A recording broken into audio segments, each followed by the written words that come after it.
Hi, this is gonna be one of my only double upload days. So, this what if is what if female Deku was a bender, like in as an earthbender, airbender from the American anime, because anime is just an animated TV show. The American anime, well, semi American, don't know where it originates from, but Avatar.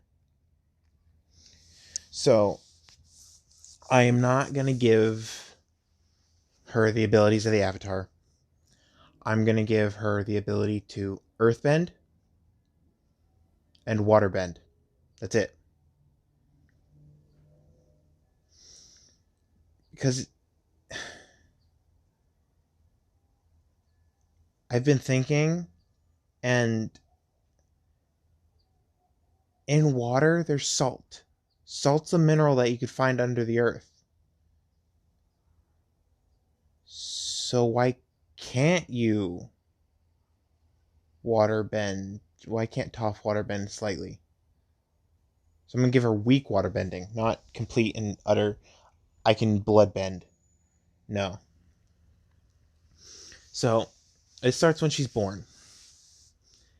And Toph's parents were overprotective.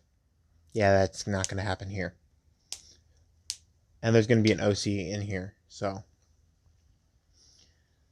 but it starts when she is born. She she's blind, completely blind, and all she does is cry. If she's touching somebody, she can see. But if she's just sitting on like a blanket, she's blind and she's freaking out. All the way up until she's 4. Where and while she's been growing up, her father and mother have been abusing her. So this is going to be a very dark what if.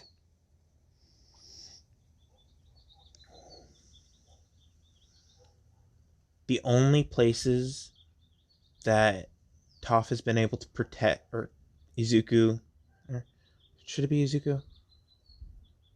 I'm just going to call her Deku right now. So you guys need to give me a name. I may go with Izumi. If you don't want to come up with a name, don't. I'm probably going to post either Evolve Deku or Krieg Deku tomorrow. I may be slowing down on Krieg and only doing it on Fridays, but I'm only going to post either Evolve or Krieg tomorrow. I just want to see how well this would do.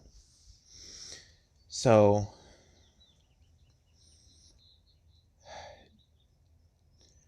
when she's 4, they go to the quirk doctor, and most of everybody gets their quirk at 3 years old.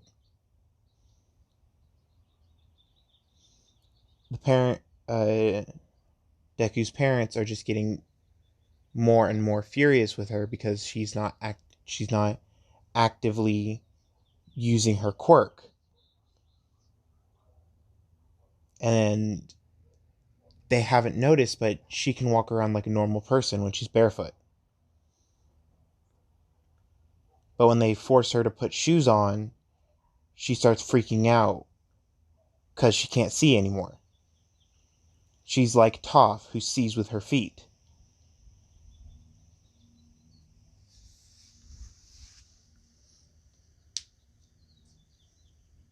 So when they get to the quirk doctor, they didn't notice this, but Toph took off her shoes and socks.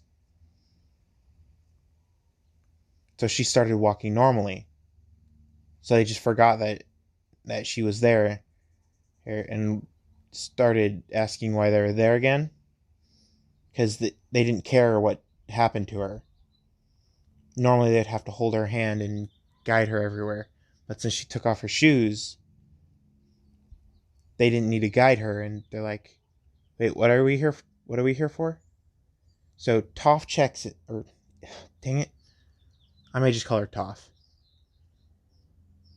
Yeah, I think I'm just gonna call her Toph.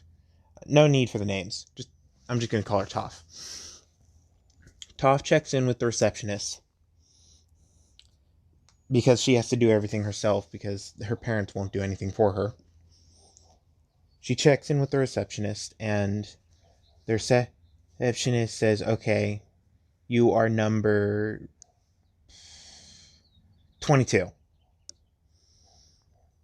So she sits down in one of the seats, and that she can see because of the vibrations in the ground. She can see the seats. And she waits. Her parents are long gone by now.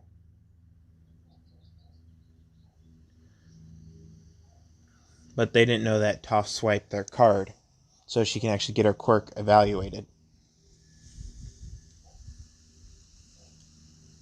So the doctor comes out, and the receptionist said to the doctor, "There is a child here without any parents."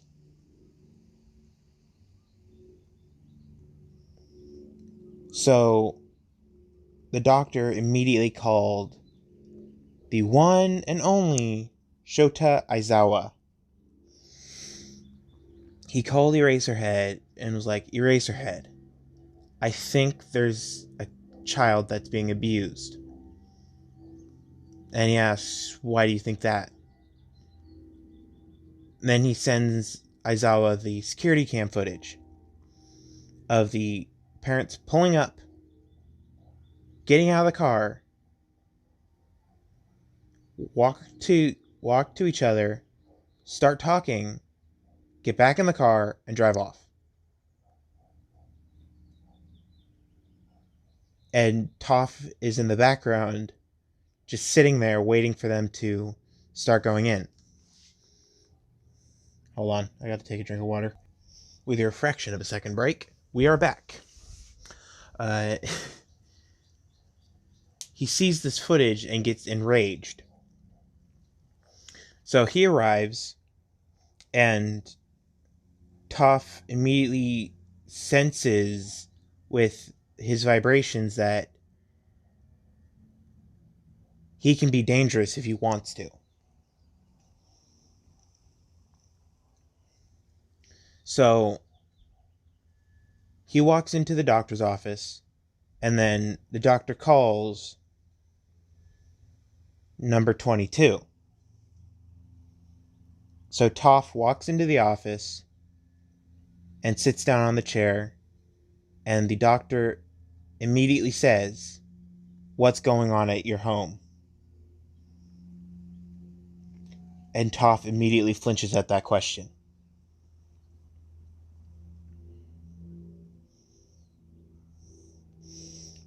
And a few seconds later,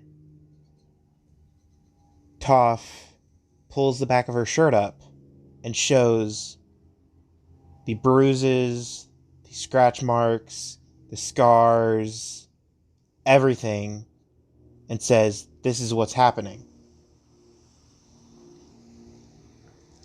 Aizawa is appalled at this. And just to let you know, in this AU, Aizawa has 5 adopted kids and 1 normal kid. Shinzo is his normal, and a few adopted, which I'm going to get into later. They're all really young, so like 2 to 3, because either their parents were pro heroes that died, either giving birth or on the job right after giving birth because they had to be called in. Yes, I'm making the hero system really strict, but I'm also giving them the ability to kill if they need to. Like if the if the villain has hostages and has killed one or two of the hostages, they have legal authorization to kill that villain. But anyway, he has this surprised motion in his entire body, and Toph felt that and immediately looks at him and asks, "Are you going to take them to jail?" And the doctor has seen her medical report and says she's blind. And it says she's blind. Then the doctor immediately asks, "Who are you talking to?"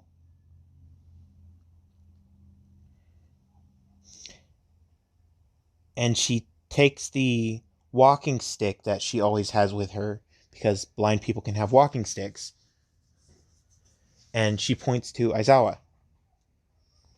And Aizawa's eyes widen to the size of dinner plates, and he asks, "Are you really blind?" Toph jumps onto a railing, onto one of the tables, and asks Aizawa to move as quiet as possible. He moves to the other side of the room, completely silent, where no one could hear it. And she turns her head, trying to find him, but can't. The doctor waves his hand in front of her face, and she has no reaction.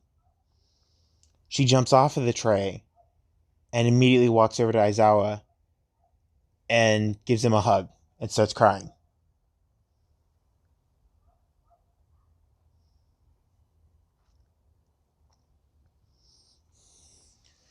Because I'm saying that Aizawa is now the number 11th hero. Even though he's an underground hero, he's number 11. And his reputation is to save the children first, and then the adults later. And I'm saying this because I love the anime Naruto, and my favorite quote is, "Who is the king?" And when Shikamaru finds out who the king is, I face palmed because I'd never thought of that. But he has the similar motivation as Shikamaru and Asuma Sarutobi from Naruto. The children are the king, protect the king. Make sure the king is the healthiest. So that's his reputation. And after hearing him talk, she remembered an interview that she overheard, and her parents were talking, "Oh, the number 11 hero erased her head. It has saved another child from an abusive family." And Toph hearing this is like, if I need help, I should go to him. And then she heard his voice over the computer of the interview, and the reporter asked, "How many children does he have?" And he states that he has one child and and 5 adopted. And he says that, "I can't adopt anymore because I'm currently having some trouble in my marriage from how I look at things." So yes, he's gonna have marriage troubles.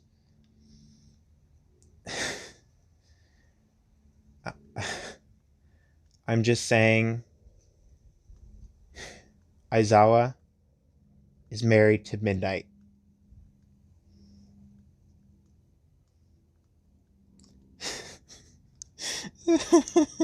He's married to Midnight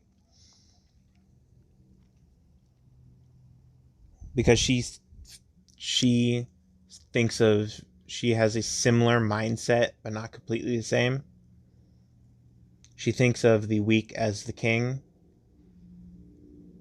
Make the king the strongest and you'll win kind of mindset. But back to the story of they're in the hospital. So since Toph doesn't sleep well at all, she's crying in Eraserhead's arms because he's hugging her back, and all of a sudden she faints. And the doctor immediately calls in one of the nurses as an emergency and asks them to get a bed and some equipment. I don't know what the name of the equipment is. I think it's an IV drip because he did some blood work. I don't know what the name of the equipment, but he asked for some equipment to help with Toth's condition because they saw her rib cage through her skin because of malnourishment. And when she finished crying, she passed out. So it's now 3 days later, and her parents still haven't come back. Aizawa found her parents and was watching them for the 2 days that she was out completely. And he watched them, and he overheard them talking. And they said, and they were talking, and the father said, "Hey, honey, do you know where our brat of a daughter is?" And she's like, "Nope." Think she finally ran away? And he says, "Hope so. Already threw her stuff out." And Aizawa looks at the road and sees a bunch of female child clothes and what looks like a scarf. And he looks closer, and it's a replica of his.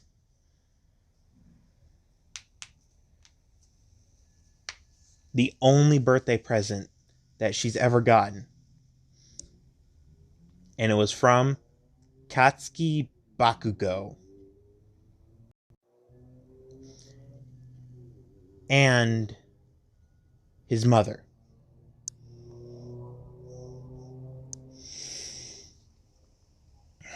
I'm going to say they've met because Toph's parents are business partners with Mitsuki. I'm going to say that Mitsuki is a uh, let's say she's a real estate agent. Yeah, she's a real estate agent in this AU. And Toph's parents were loan officers. Hold on, I'll be right back.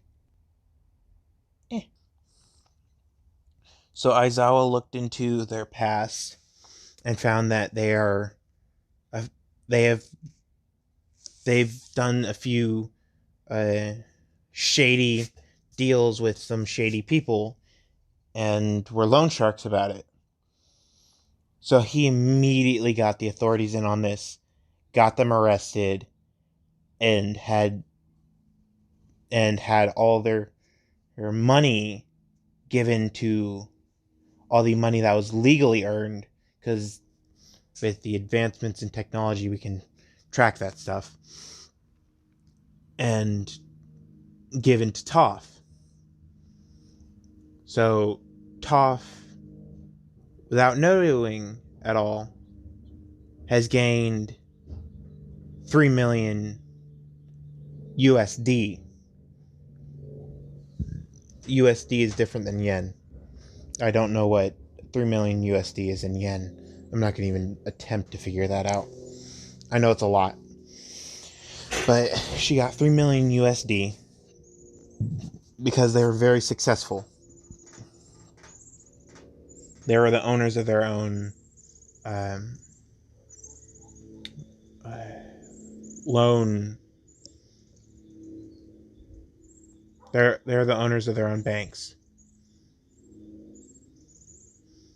So the bank was shut down. Everybody who had a deposit in there got their money.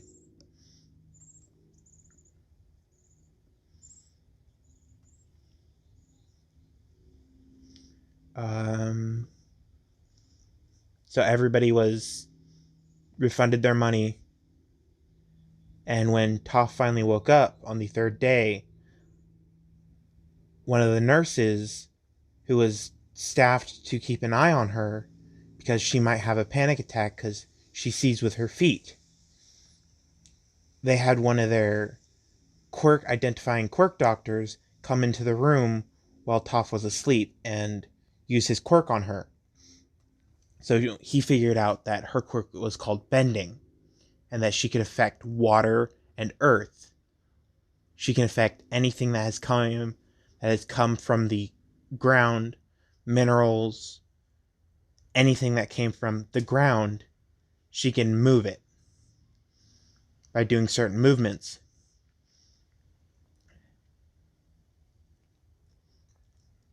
And he says that it's a martial arts that triggers it. He doesn't know which one, but it's a martial arts that triggers it.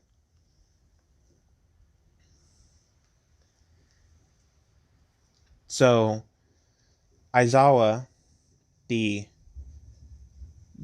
good old chap that he is, sorry, I'll never do that again. That made me cringe. I'll never do that again. I'm sorry. The good person that he is looked up martial arts and looked at what element goes with which and found the element that toph is mainly for, earth.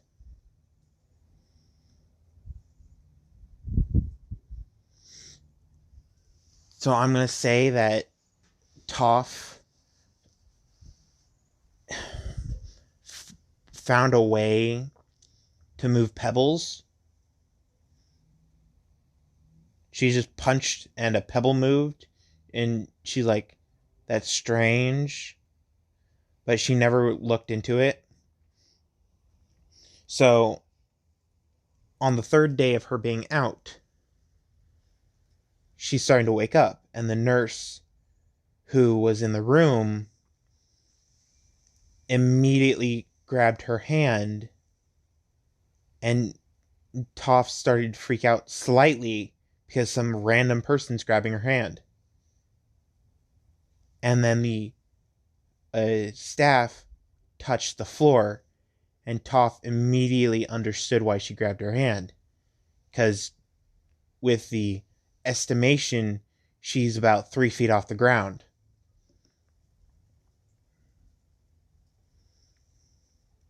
So she starts to move slightly, and the nurse immediately says, don't move.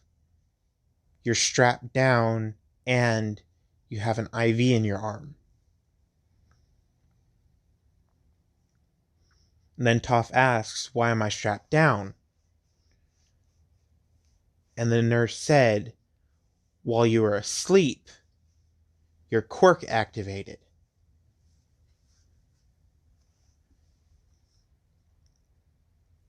And everything in the room started to feel a lot heavier than it should. Because I'm going to say that her emotions do dictate a little bit of what happens around her. So when what was it? Since she was sad because she had to relive most of her memories, they strapped her down for her own safety. Because she was slowly rolling around and thrashing around in her mind and in the real world and throwing stuff around the room.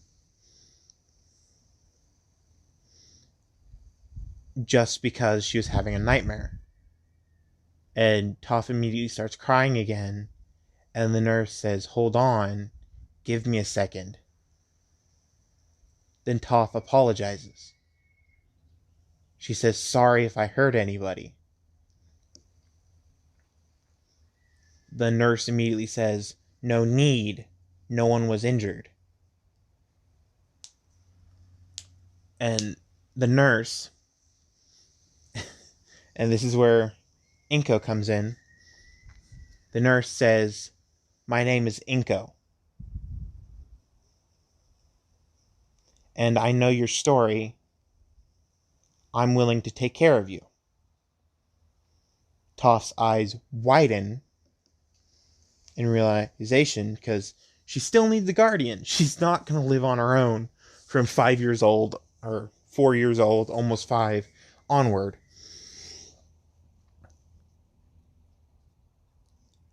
And Inko immediately says, "I will take care of you."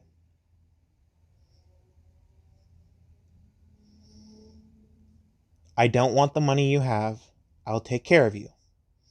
Toph tilts her head, asking what money. And Aizawa comes into the room, barging in, while Inko still has her hand on the ground has and is holding Toph's hand.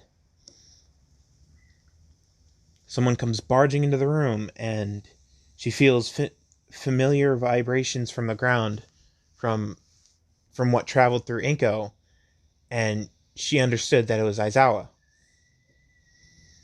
So Toph let go of Inko's hand and waved to Aizawa, and then grabbed Inko's hand again, because she has a fear of being blind. No, it's not a fear of being blind. It's a fear of what's going to happen. Well, she can't see anything. So Aizawa comes into the room and is tearing up, saying, "Thank God you survived. We thought you weren't. I thought you weren't going to survive the hell that happened." And Toph starts crying and just keeps thanking Aizawa. And Aizawa eventually leaves the room, and Toph slowly falls asleep again, normally, reliving that moment the entire time she's asleep. A day later, when she wakes up again, she's not strapped down. She feels that she's not strapped down anymore. So she lifts her arm and grabs a pole? She tilts her head a little, and the nurse says, "Yeah, I kind of set up a pole so I didn't have to rush in and grab your hand whenever you wake up." So Toph immediately says, "Thank you, Miss Inko." And she's like, "You can drop the miss. Just call me Inko."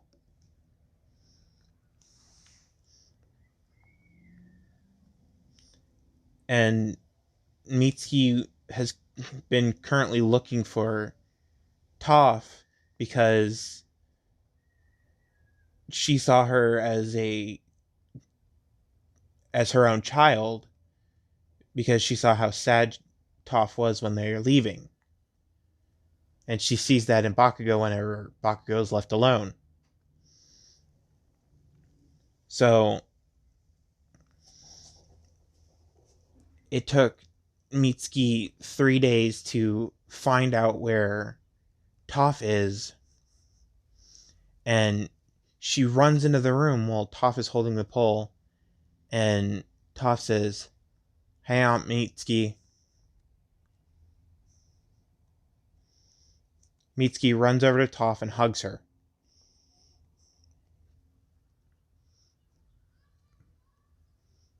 And asks, "Are you okay?" And Toph says, "I think so. My heart's beating. My lungs work. From what I can feel, my stomach works. I don't know about my intestines because I can't feel those.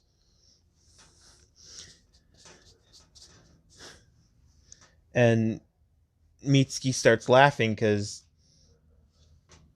Toph has had this kind of sense of humor, or the I don't know what's happening, I'm just going to say what I feel sense of humor. And then Toph starts giggling, and Mitsuki stops laughing and is like, "You giggled." And Toph stops immediately and is like, No, I didn't." Then Mitsuki laughs again, being like, "Putting on a tough act again. You're just like Bakugo."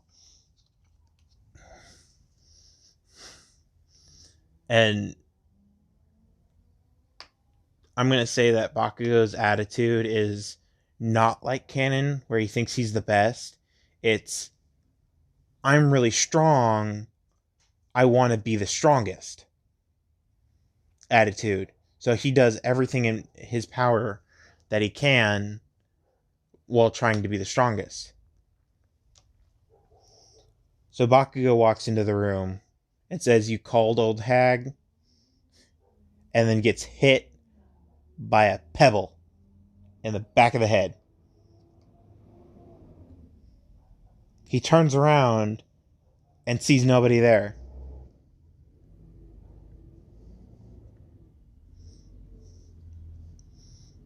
And Toph starts laughing again.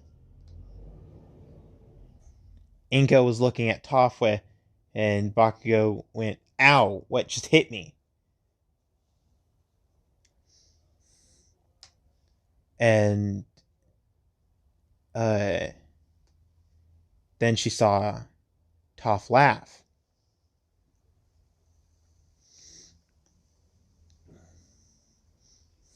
Oh, I'll be right back. Okay, I'm back. There was the delivery. I had to pick it up from my parents. But where was I? Uh, yeah, the pebble scene. And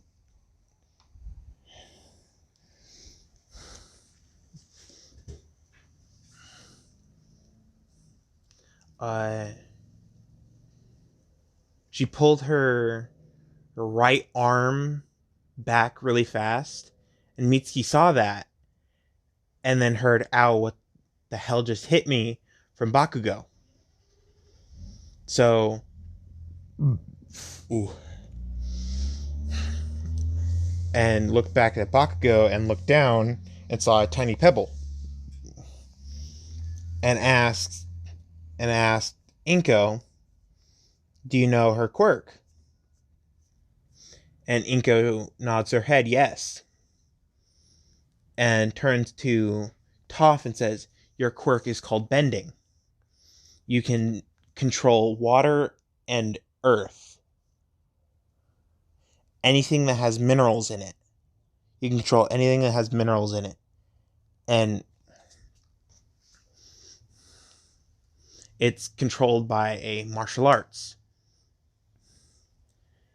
And Toph eyes widen when she realizes that what she the punch was not just a coincidence with the rock.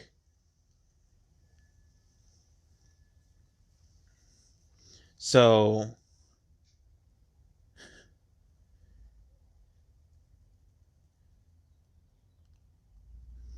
what was it? And her wanting to hit Bakugo in the back of the head for saying, "What do you want, old hag?" She just reactively pulled her arm back really fast and the pebble hit him. So her eyes widen in realization and looks at Inko because her arm is still connected to the metal pole and asks, "Can you adopt me?" And Mitsuki looks down a little sad because she kind of wanted to adopt Toph. And Inko giggled a little and said, yeah, on one condition. Once a week you visit Mitsuki and Bakugo. And Toph immediately agreed, saying, yes, I wouldn't leave Auntie Mitsuki. He, I wouldn't leave Auntie Mitsuki. And then looks at Mitsuki and asks, do you know where the scarf is? And Mitsuki shakes her head, no. And Toph looks down. And then Inko says, oh, wait, I gotta call somebody real quick. And runs out of the room. And with Toph, she tilts her head and is like, okay, see you in a minute.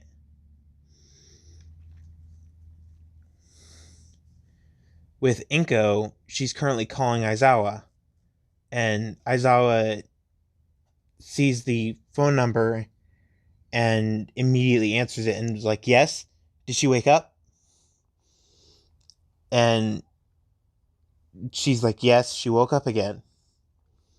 And she wants her scarf in a question tone. And Aizawa's eyes widen and is like, yes, I'll bring it immediately. It looks like Aizawa's, but it's a green and yellow scarf. The colors of the earthbenders from Avatar.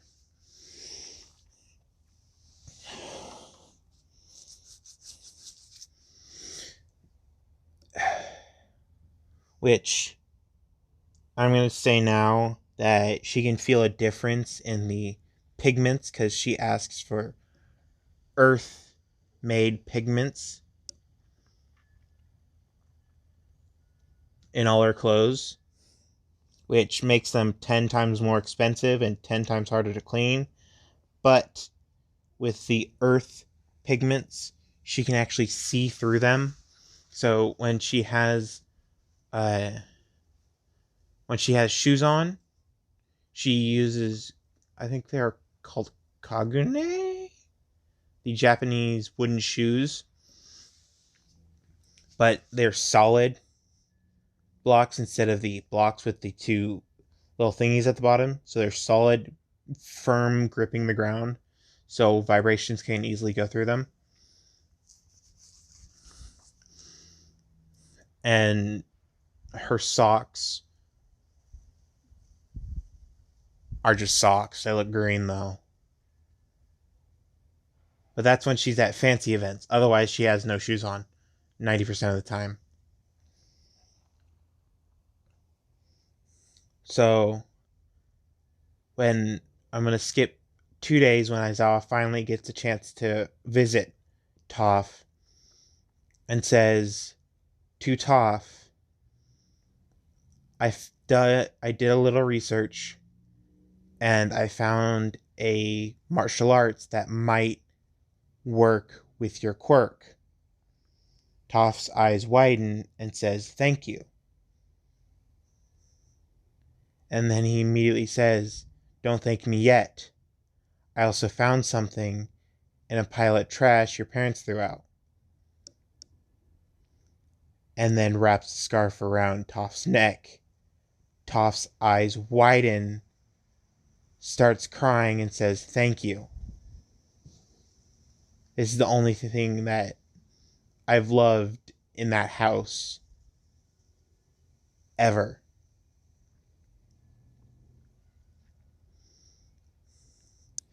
And Aizawa starts tearing up and says, you're welcome, and then walks out.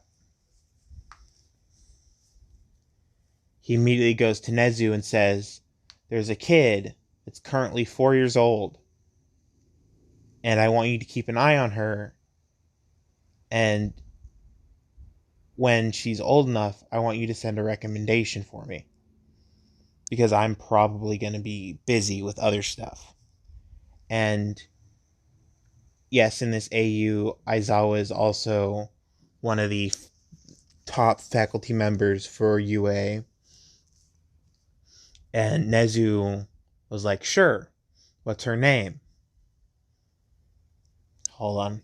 I'll be right back. I need to look something up. This is the only time I'm going to say her name, because I'm probably going to say it wrong. Toph Biofong.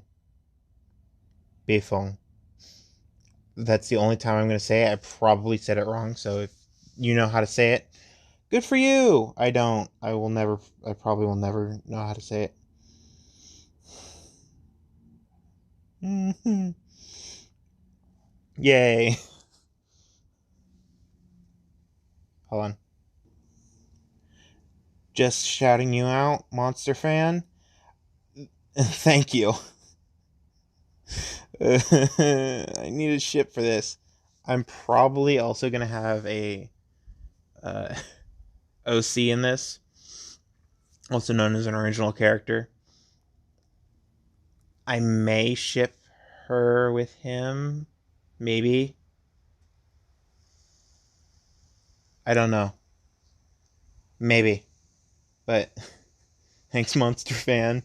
I'll take that luck and I hope for the best. But hope in one hand and shit in the other. See whichever one fills up faster. Hopefully the hope. Anyways, so Nezu agrees, and a week later, Toph changes her name and texts Aizawa, I officially changed my name to Toph Midoriya. Aizawa immediately texts Nezu, she just changed her last name to Midoriya.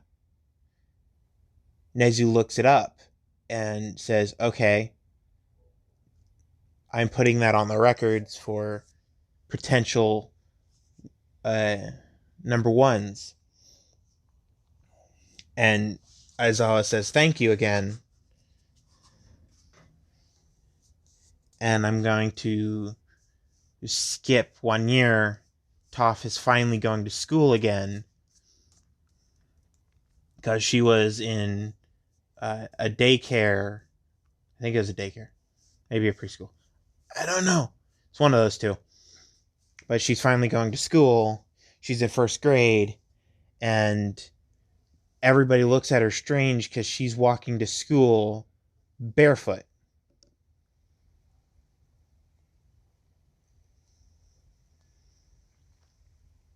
They all just look at her funny. And the teacher announces on the second day of school, we have a new student. She's blind, so don't insult her or make strange hand movements, because somehow she sees it.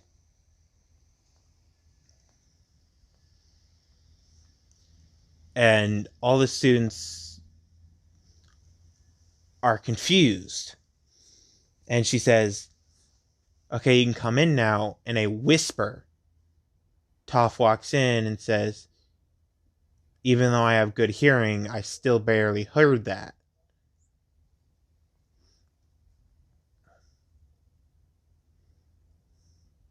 And she currently has her eyes closed because she's been practicing she went into the martial arts school,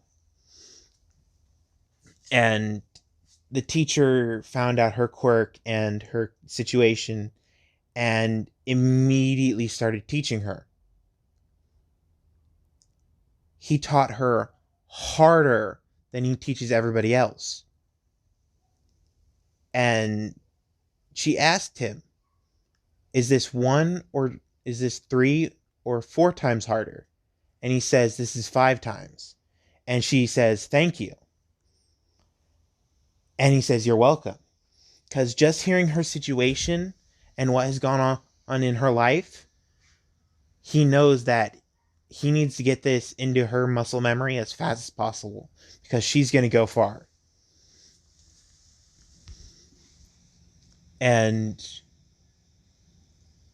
Bakugo is in this class. His eyes widen because he knows who she is, and it was like, oh crap, if I slip up, she's telling my mother. So all of a sudden, everybody sees Bakugo straight back and respectful. And they're like, what the hell just happened to Bakugo? Normally, he's an arrogant, I'm going to be the best, everybody else is extras. But whenever Toph is around, he's straight back, respectful, and they're like, okay, so we got to stick near Toph. Bakugo is otherwise rude to us. Stick near Toph. So the next 6 years pass, and Toph is a junior black belt in her martial arts. And this is the day after her belt test, and her teacher walks up to her when she's entering the building and says, I'm sorry, this is not your class anymore. You are in the adult class, where you get hit 3 times harder by people 5 or twice your size. And her mouth just goes into a malicious grin and says, Hi, Sensei. Hai, Sensei. Which is yes in, I think, Japanese. Yeah, I think it's yes in Japanese. So, she just got her junior black belt. She's in the adult class, and she's challenged every single day by Katsuki Bakugo to a fight. And every time, he gets his ass whooped. She just does one stone pillar right to his butt, and he can't move for the rest of the day.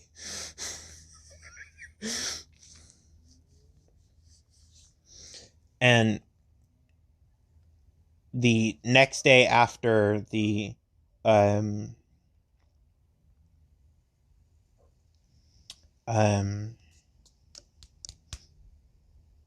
after she was told that she's in the adult class, she's walking home from school, and Sludge Villain attacks.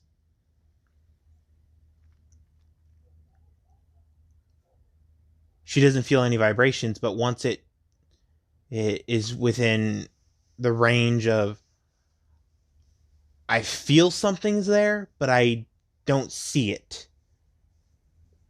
If you ever have something right in between your eyes, right hovering right above your skin, you feel like something's there, but you don't actually touch it, and it is strange. Or if you've ever heard of a spidey sense, she basically has that, just a very weak, watered down version. So she immediately goes into Tai Chi, the water martial arts, and she pushes it back, and she immediately starts using earthbending again and traps him in a earth box. Then she feels thunderous footsteps from the sewers. All of a sudden, I am here. And All Might looks around and sees a box of rock, and he's like, I am here, not needed.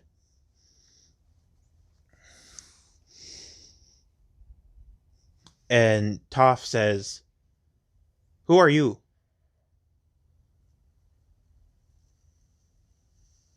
And she's staring directly at him. And he says, don't you recognize me? I am All Might. And Toph is not a hero geek in this one.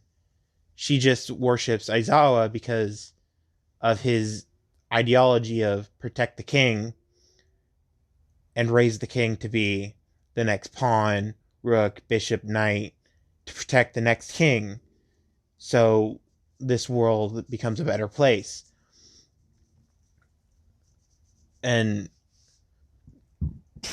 oof. Oof. She shakes her head. No, I'm blind. He looks closer and sees her eyes are completely white. It's like, oh, sorry. I didn't notice because I don't really look at the eyes. I normally look at the arms and legs and see your strength. And then he immediately mentions, you're strong for your build. You look really built for what looks like your age. And she asks, how old does he think she is? When she's in UA, she's going to be tall. But right now, you look like you're 6. Toph stomps the ground as hard as she can, and a rock pillar rockets up into All Might's butt. The 10,000 years of death Naruto style rock into his butt. And he gets sent flying across town. And when he lands in front of Aizawa, and he's just crying anime tears, being like, that hurts, and his butt's still smoking. And Aizawa asks, what happened to you? And he says, I think I insulted a little one. And he asks, short, wears green and yellow, white eyes. He's like, yeah. Aizawa immediately busts out laughing. Yeah, you met Toph. And he's like, who? He goes, Toph. And he just continues to laugh at Aizawa, All Might. And Midnight walks out and sees All Might, because they worked out their marriage, and they're currently he on vacation, and sees Aizawa laughing and wonders what he's laughing at. And she sees All Might and asks, Toph? And All Might goes, apparently, in a high-pitched, I'm hurt voice. And she starts laughing. Hold on. So,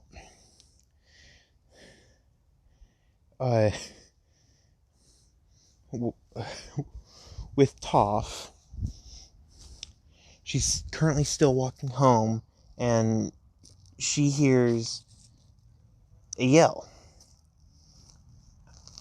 And this is not a normal audible yell that anybody can hear, but since her hearing is amplified, because when one of your senses are cut off, all your other senses are heightened. So when someone is born blind, his hearing, smell, taste, and touch are heightened compared to a person who's been born with sight. So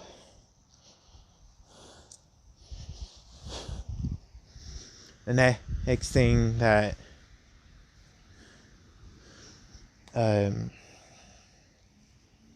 happens is Toph immediately runs over and feels that there's 3 people fighting one person.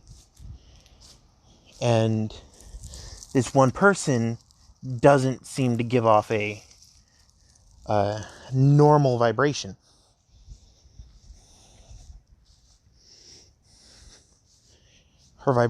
The person's vibration seems to go in one direction, or it stays in one spot. And Toph is confused about this. This is the OC.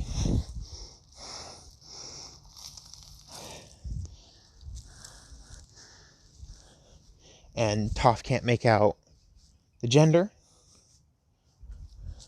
the height, the weight. She can't make out anything about this person. And this is the question I have for you. Should I ship the OC with Toph or not? That's the question of this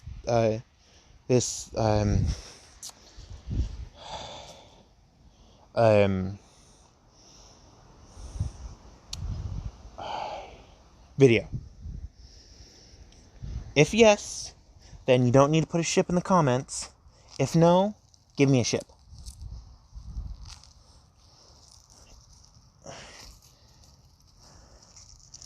Because if you got, hey, say I choose the ship and it's the OC, then it's going to be whatever the hell I want. I even may make it not a normal ship with a male and female. It may be a female, or it may be Toph, just Toph, and not have a ship. Who knows? All depends on you guys. If you guys want a ship, say give ship. If you guys don't, then tell me you choose. And it all depends on how I feel. I might do another one with a ship if I don't do a ship, but who knows? So she finds the people who were attacking this one person, and she immediately encases everybody in a stone box. And the person with these strange vibrations is yelling, "What the hell? Who trapped me in this? I'm just going to break out in a few seconds if you don't let me go." And Toph recognizes the voice and lets her go. Lets her or him go. Lets the person go and asks, "Are you okay? I didn't know if you were being attacked or attacking them, so I had to check with your voice."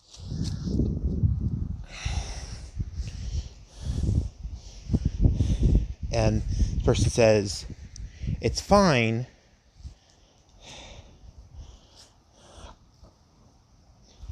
And who are you?" She immediately says, "I am Toph. I'm also blind. So if I start talking to you while facing away, that's probably why. Because I can see through the ground." And person lights up being like, "What? That's so cool."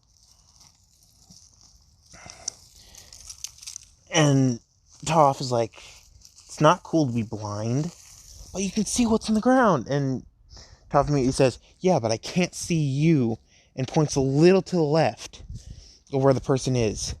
And it's like, "Oh." And Toph immediately asks, "What is your quirk?" And the person says, "My quirk is called inertia." And Toph asks, "Like in the Force?" And the person says, "Yep. When I start moving, I don't want to stop. But when I stop moving and stay still, I don't want to start. So I'm really strong for my age." And Toph says, "Yeah, it makes sense. You gotta keep up with your inertia."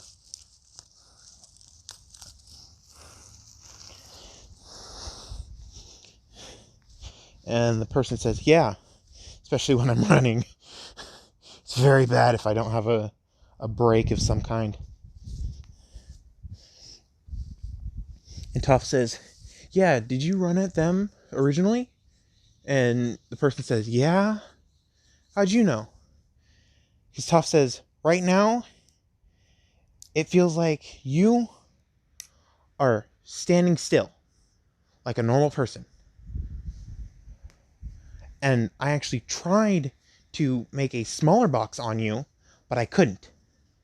Because it felt like the place where you are is currently locked. Like that one hero rock lock, apparently. And the person goes, yeah, that's kind of my quirk. It affects everything around me. So then Toph asks, what's your name? And the person says, you can just call me Alex. But my full name, I'm just going to say the initials right now, is Ard.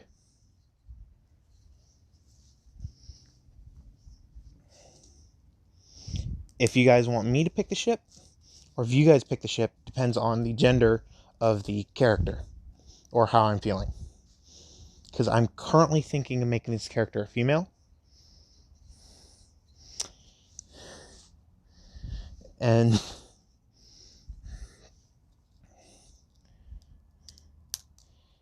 if you guys want me to pick the ship, I'm probably going to ship this person with Toph. So the gender may change. Or I may have a side effector to the quirk. I'm probably going to have the side effect to the quirk. Be something cool. And if anybody reads books and can figure the side effect out. So the side effect will be the gender changes randomly from day to day. So if anybody can figure out where that came from, you get 10 points that do absolutely nothing.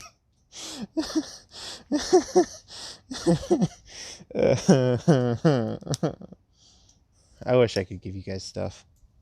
But I'm not big like those big YouTubers with millions of subscribers. Nah. Or even the thousands of subscribers. Nah. I'm the 10 subscriber YouTuber that just makes videos for fun and is just dicking around while making the videos. But back on topic. So right now the character is a female.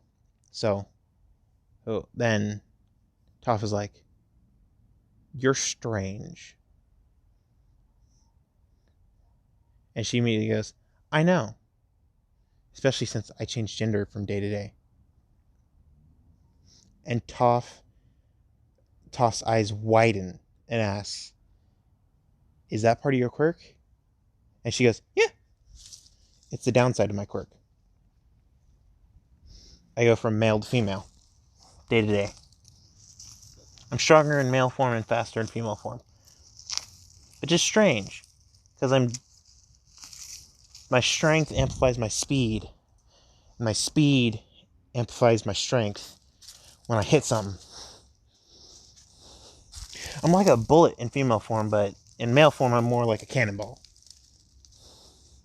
And Toph starts laughing and says, no, you're more like a wrecking ball. Then Alex pouts, being like, take that back. I'm a cannonball. And then Toph says, whatever you say.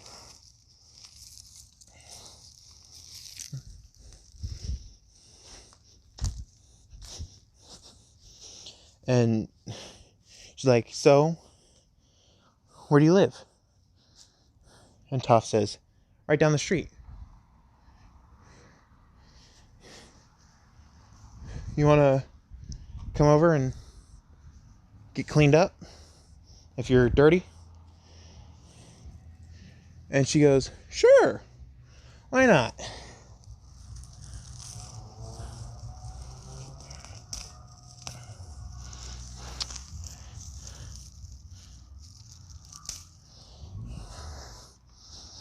So I'm gonna skip to that night. They've had dinner. Inko is now called Mom by Toph, which is important. Toph now calls Inko Mom.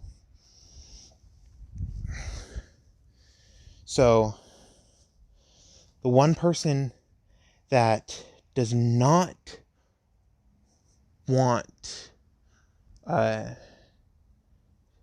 you don't want to be near is One for All.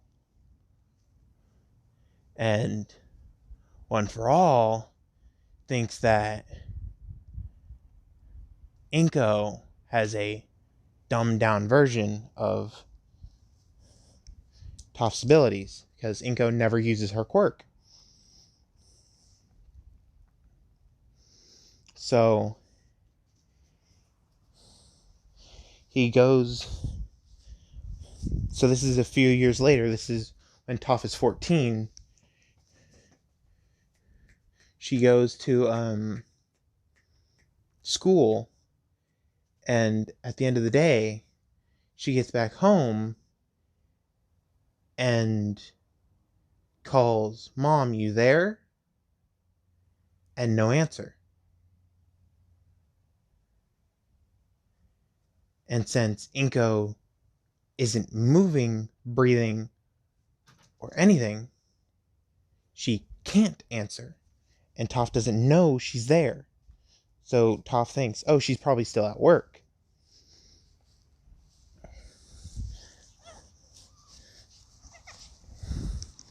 So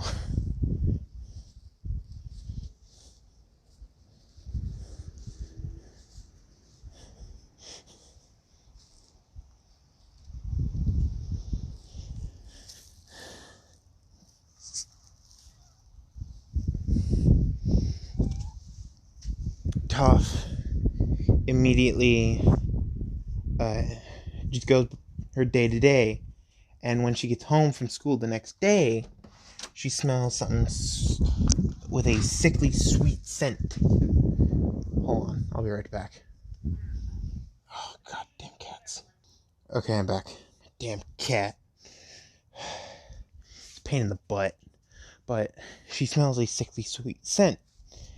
And she goes to the source of the scent and kicks something.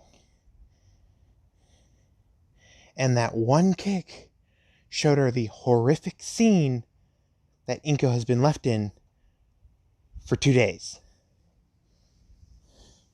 So she immediately calls Aizawa, and she's having a panic attack. Aizawa hears it in her voice and calls every single pro that can investigate really well and sends them to this location and sends 3 doctors and runs to this location. Because Toph could be hurting herself.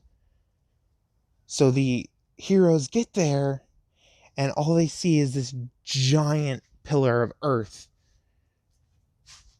that's slowly cracking. And you just see this one little crack that shows a little girl on the inside crying and freaking out. And Aizawa gets there and sees the pillar, looks all the way around, sees the little crack, looks in, sees Toph, activates his quirk. And she immediately starts panicking even more. And the doctors who were standing by, waiting for Aizawa to get there, immediately rush in and give her an injection to calm her down. It's not knocking her out, it's just calming her down. And when Toph gets set back on the ground, calm like she just hit 3 bongs straight, that kind of calm, he stops activating his quirk and he sees everybody there, and she asks, so what's happening? in a stoned, I don't care about the world and I'm thinking about life and what I've done wrong kind of stoned. And Aizawa says Inko has been dead for 2 days. All of a sudden, Toph starts crying again. And one of the heroes who had met a lot of metal on his suit immediately gets slammed to the ground.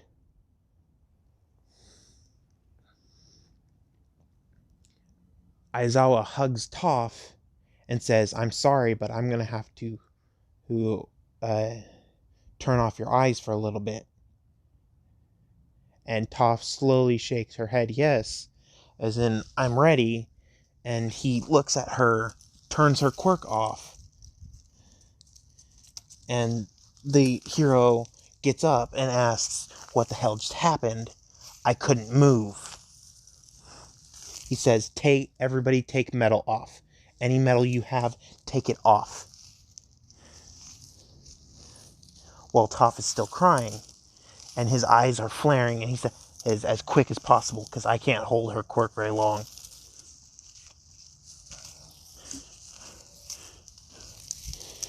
And so the hero who mainly wore metal, Ingenium, says, I can't take all my metal off. Some is in my legs. And he says, fine, go a mile out and wait. I'll call you when it's safe. And he says, a mile? And Aizawa says, yes, this first 10 feet, it's the worst. Or do you want to take her out to the forest with me? You riding piggyback. And Ingenium is like, I'll take you guys. And so he takes Aizawa and Toph out into the middle of the forest, a mile out into the middle of the forest, and just sets them down and says, I'll come back in an hour. And if I feel pain in my legs, I'll run back to the hospital.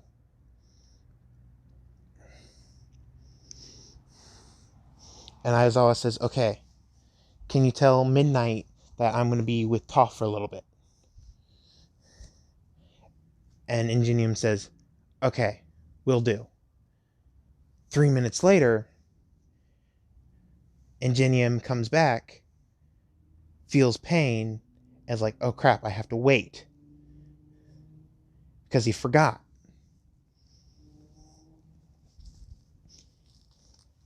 He pulled an Ida and forgot what heroing is.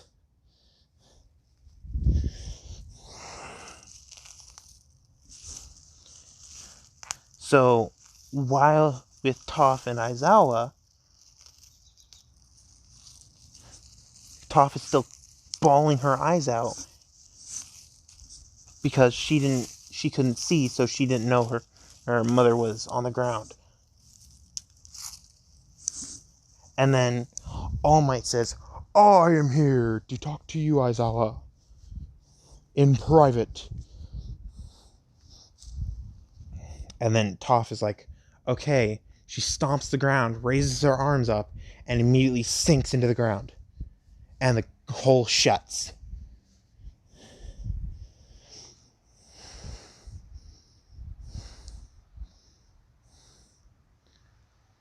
And then Toph immediately punches the wall of the little cave that she made, and a sign pops up saying, can't hear or see.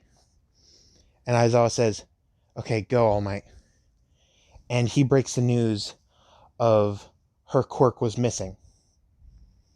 Because they can test to see if you have a quirk on dead bodies. And Aizawa's eyes widen. And he says, what?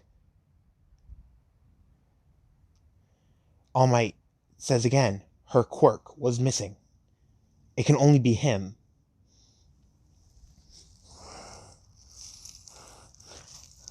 Aizawa says, I heard you the first time, but come on.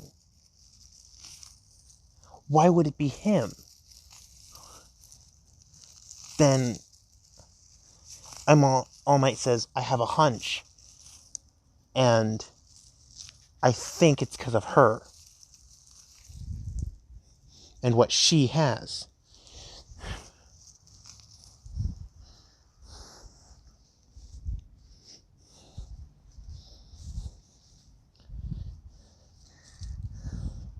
And he's like, okay, let me talk to Nezu later. Can you punch the ground? All Might is like, sure. He punches the ground at 100%. And Toph immediately rises up. It says, you done? All Might says, yes. And jumps off.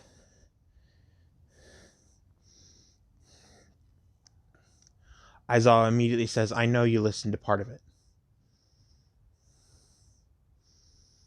And Toph looks down, or hangs her head and says, yes.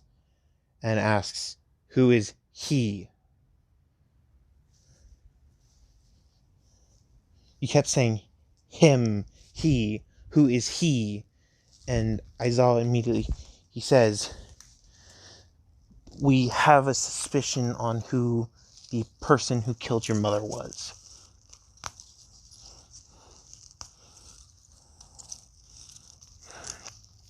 Your adopted mother. And Inko says, who? And he immediately says, we think it's the number one villain.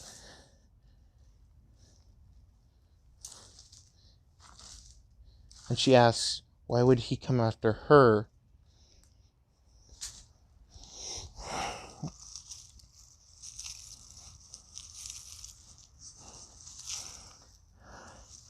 We don't know.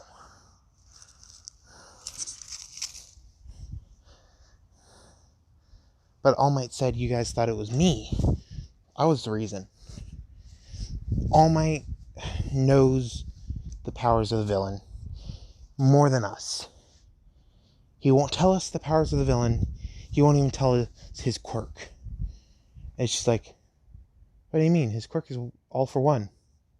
Or one for all.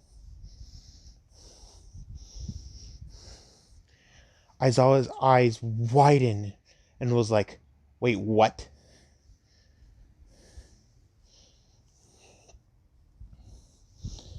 And she's like, yeah. Oh yeah, you guys can't feel the ground. Well, I suggest you call All Might back here. So Aizawa calls All Might and says, get the hell back here. Toph has something to tell you.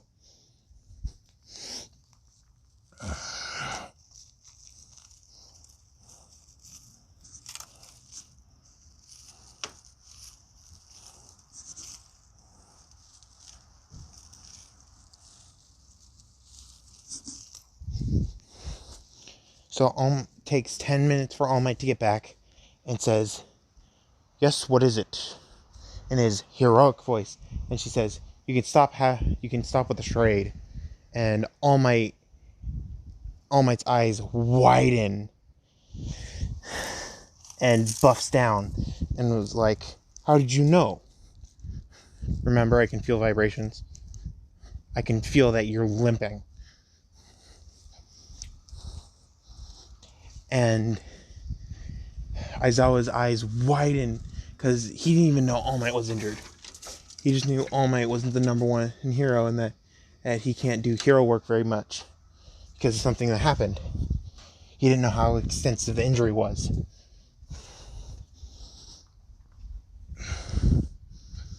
So, in the house. You're supposed to stay in the house. Damn cat. So, All Might now, in Small Might form, asks, so what did you want to tell me? as he coughs up a bit of blood. A normal amount of cannon. And Toph says, I thought it was public knowledge what your quirk was. All Might's eyes widen. And he says, it's not.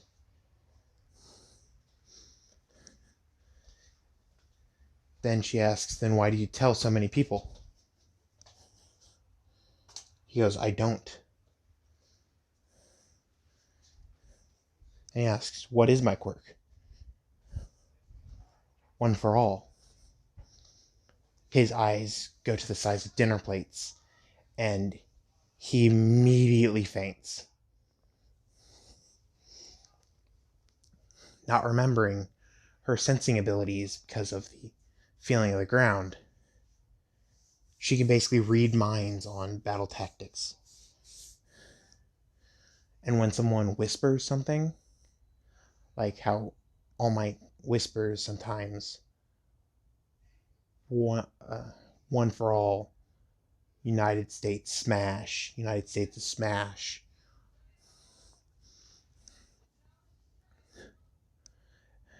She heard that, the one for all, and she's like, that must be his quirk, because he says it so many times.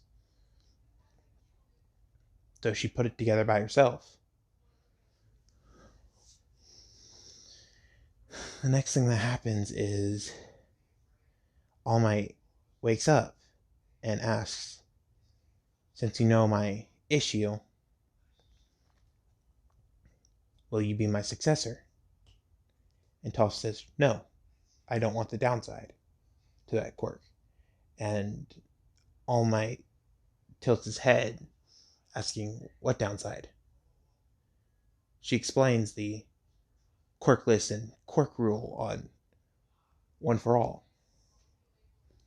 That quirkless people don't have a time limit, but quirk people do.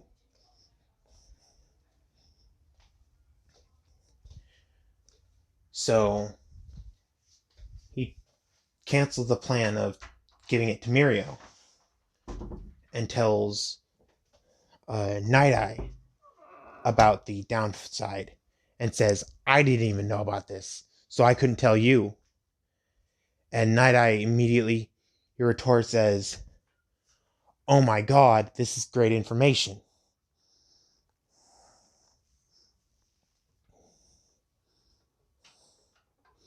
There is one person who has an ability that is not a quirk. And they want to be a hero. And he's currently on the phone with Night Eye, and he asks, they? I thought you just said one person. Night Eye starts chuckling and says, well, the downside to this ability that they call a quirk is that their gender changes random intervals.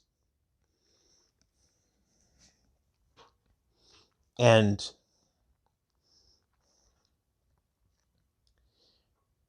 Izuku overheard that and says, oh, you must mean Alex. Night Eye asks, who is that? Toph Midoriya. Night Eye eyes widen and say, oh, I like her. She's funny. Flashback. Toph is running down the street at full speed and feels a thud in the ground and runs over to where the thud was and sees that it's Sir Night Eye practicing with the little stamps that he has. The 300-pound looking stamps that he uses. Those things are freaking dangerous. Have you guys noticed that? In the anime, he uses stamps. Oh my god, those things are freaking dangerous. But she noticed that he's practicing throwing them. And it leaves an indent.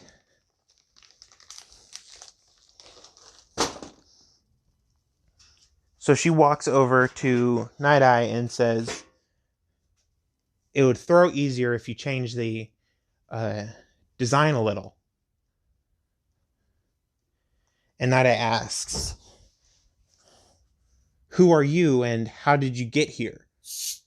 I'm a mile into the forest and no one should be able to get here. Toph immediately retorts as, I saw you from in the town. And Night Eye's eyes widen and say, what is your quirk? Toph says, bending. Oh, so you're the blind person running around town. And Toph says, yeah? I can still see, though, and I can still see that you're a dumbass. And Night Eye's eyes widen and asks, what do you mean? And she grabs one of the stamps and says, you're supposed to throw it like this. Shows him how to throw it. And when she's done throwing it, she flips him off. And Night Eye busts out laughing.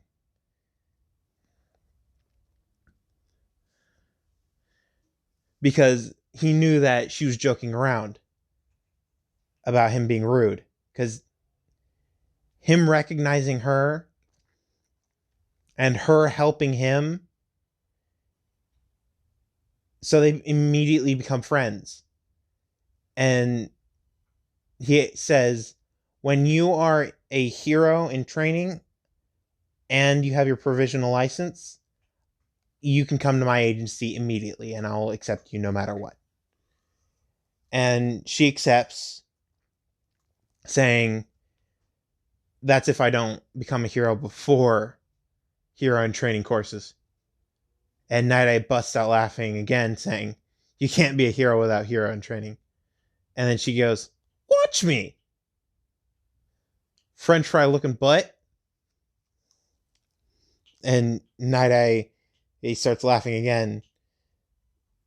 And it's the relationship of insult each other, laugh it off kind of a relationship between Night Eye and Toph.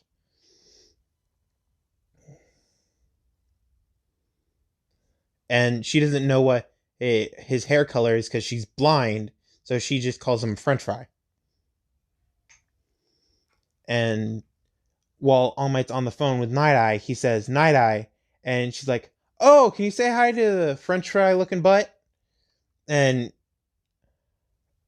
Night Eye heard that and starts laughing.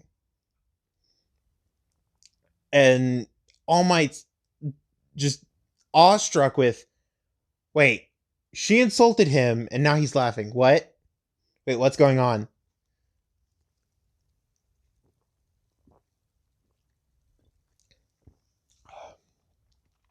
Knock off ices. Great.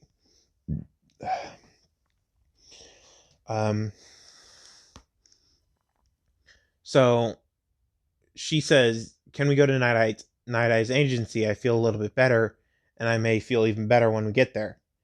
Aizawa immediately goes pale face because Night Eye scares him.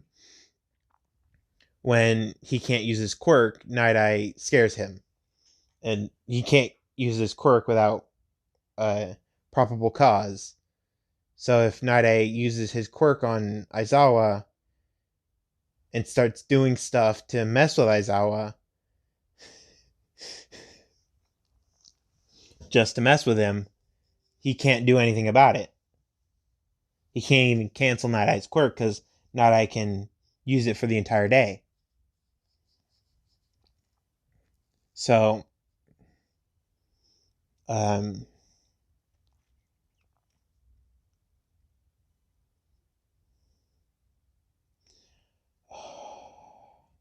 so they arrive at Night Eye's agency. It's currently midnight now. And Aizawa says, I gotta head home. My patrol starts in an hour. Because I'm saying that he has a 3-hour patrol. So he wants to get a little sleep. Toph says bye to Aizawa. And by this time, Mitsuki has heard the news about Inko. And she's starting to get worried that someone really bad is after Toph. So she immediately gets adoption paperwork ready and runs to Night Eye's agency because she called Aizawa and asks where Toph is. Aizawa, Inko, and Mitsuki have all had a friend group around Toph because they want to make her life as comfortable as possible because of what happened when she was little. So Aizawa says, "Oh, she's at Night Eye's agency with Toshinori Yagi and Night Eye." And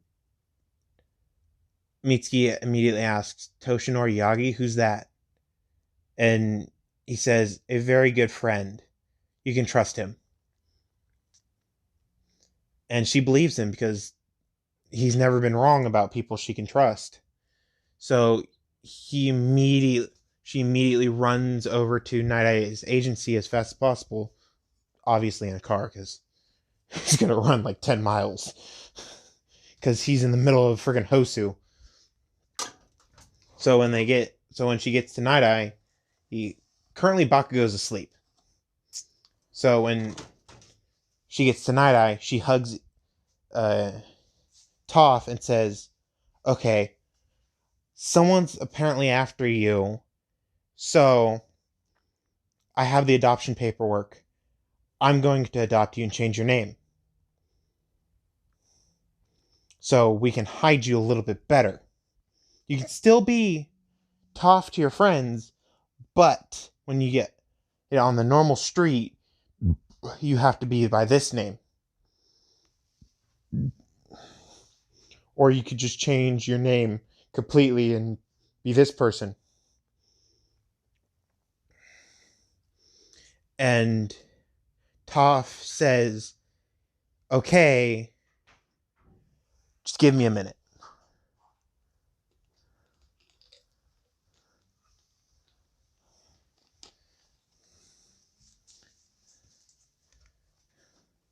So Toph immediately he runs to Night Eye and says, "Can you look at my future 1 year in the future?"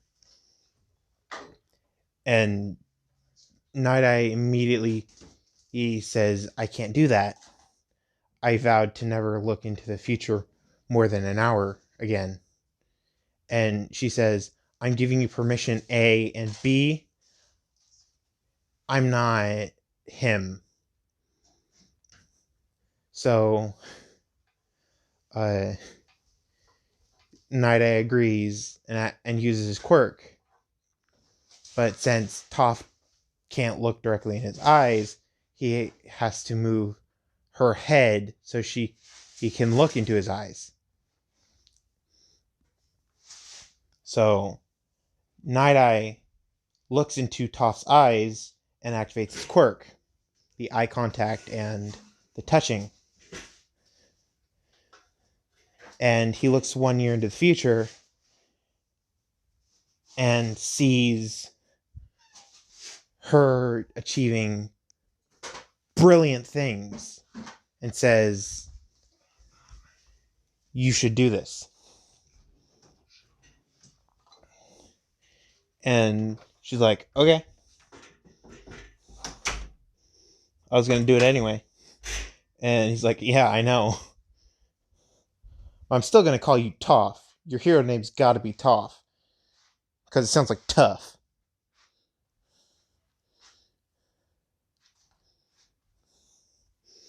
And she immediately goes, "No, I thought it was going to be weak." And Night Eye busts out laughing. "You're definitely coming to my agency and it's the internships. Not the internships, the internships." What's before the internships, though? I forget what's before the internships. But you're coming to my agency for the internships. And Toph immediately goes, "Sure, why not?" So after that, uh, She walks over to Alex's house and knocks on the door and says, "Can I speak with Alex?" And I'm going to have to end it there because it's getting late at my house. It's freaking 8. But talk, uh, see you guys next video. Bye.